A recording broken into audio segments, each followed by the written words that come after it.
ভাতের মতো আমি জৈব মাখাচ্ছি, দেখো কেমন।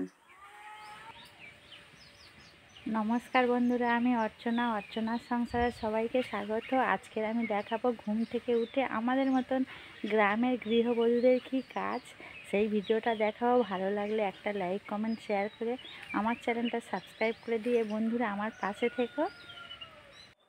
এগুলো আমাদের বরচের জৈব সার, বরচে দেয়া হয়। বরচে কাজ হচ্ছে তো অনেক দিন বৃষ্টি হওয়ার পরে তারপরে খরা হচ্ছে, সেই কারণে গাছ নামানো হচ্ছে। আর এই জৈব সার এনেছে। এই জৈব সারটা কিন্তু গোবর দিয়ে বানানো। এটা ভালো করে হাত দিয়ে আমি মিক্সড করছি, একদম হাত দিয়ে ডেলা ডেলা হয়ে আছে তো, এটা একদম মিহি করে নিতে হবে। নিয়ে তারপরে বরচে গাছ লাগানোর পরে দিতে হয়।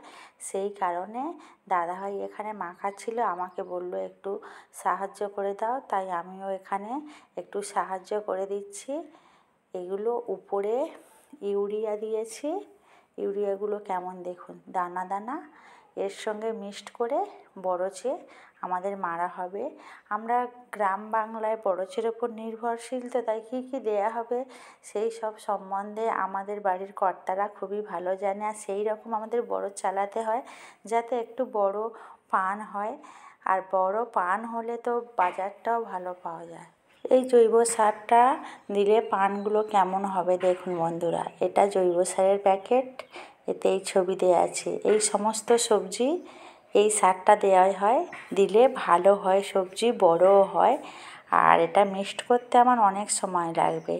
আর এটা এত বিচ্ছিরি দুর্গন্ধ, মানে গোবর পচিয়ে রাখা হয়, বিভিন্ন রকম সবজির খোসা দিয়ে এই রকম জৈব সার বানানো হয়। আর এখানে আমার দুটো জা গোবর ভিজিয়ে দিয়েছিল পুকুরে, গুঁড়ো করছে একটা জা, আর একটা আমার ননদ গোবর চাবড়ে ঘুঁটে করা হয়েছে, সেই ঘুঁটে গুঁড়ো করছে। আর এদিকে আমিও মাখাচ্ছি, মানে সবার এই সময়ের বরচের কাজ তো, তাই সবাই সবার কাজ নিয়েই ব্যস্ত।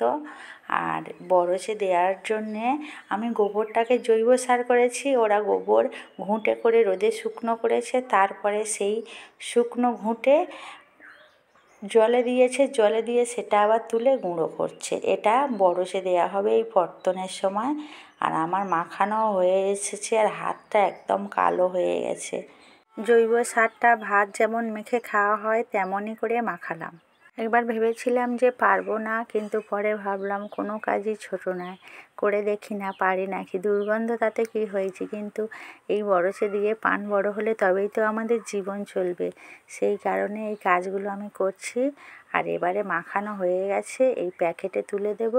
আর এই প্যাকেটের মতো কত রকম সবজি দেখুন, এই সব সবজির মধ্যে এই জৈব সার দেওয়া হয়, দিলে এই রকম বড় সাইজের ফলন দেবে। আর এবারে আমি তুলে দেব। আর কতটা ঝুড়ো হয়েছে দেখুন, একদম এই রকম ঝুড়ো মিহি করে নিয়েছি মাড়ার সুবিধার্থে। আর এবারে এটাকে আমি একটা প্যাকেটের মধ্যে তুলে নেব, তারপরে বরজে নিয়ে যাব।